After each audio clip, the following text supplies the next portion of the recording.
Parfois je veux prendre un grand bain de prose.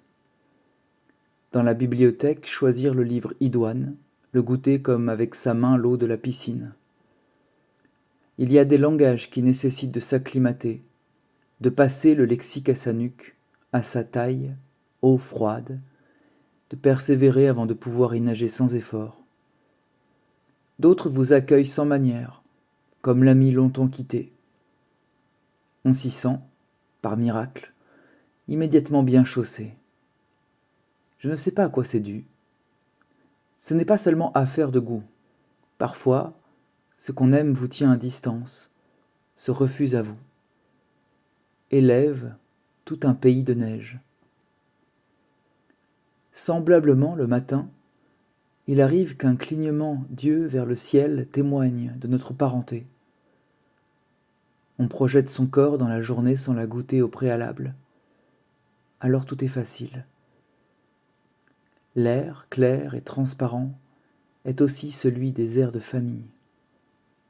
La lumière pénètre les objets comme dans le beurre de l'esprit. La profondeur de l'atmosphère égale celle des miroirs.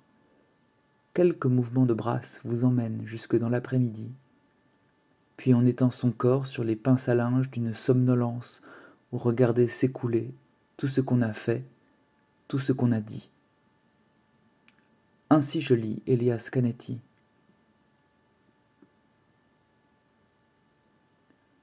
On a en face de soi quelqu'un qui verse dans vous ce que vous-même ne trouvez pas. Si ce sont choses plaisantes, flatteuses, on s'étonne de ce miracle. Momentanément, on se sent un peu rehaussé, le pas est plus léger, l'ennui même semble un siège pur. On s'assoit sans phare face à la nuit au jour. On regarde le soleil bien droit dans les yeux, écarquillé comme éventail. On aime, enfin, comme on voudrait s'aimer. Puis on s'habitue. Sans doute n'est-ce qu'un malentendu, une erreur de jugement, complaisance honteuse, facilité? On ne sait pas. On se regarde bien dans le miroir pour vérifier, mais les traits ont changé. C'est-à-dire qu'on est tel qu'en chaque jour.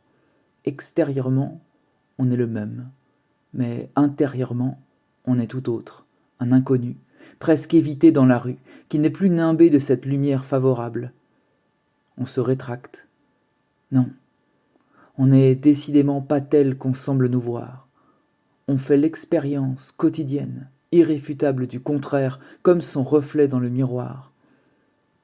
Alors peut-être que cette personne, qui nous trouvait ses qualités, non plus, ne les possède pas? Peut-on faire confiance à qui est si mauvais juge? Ne pas y penser. On scrute anxieusement, dans une parole, un propos, ces ombres levées, un jour après l'autre, dominos du calendrier, cherchant ce qui reste de leur cœur de clarté. On se réveille, un matin.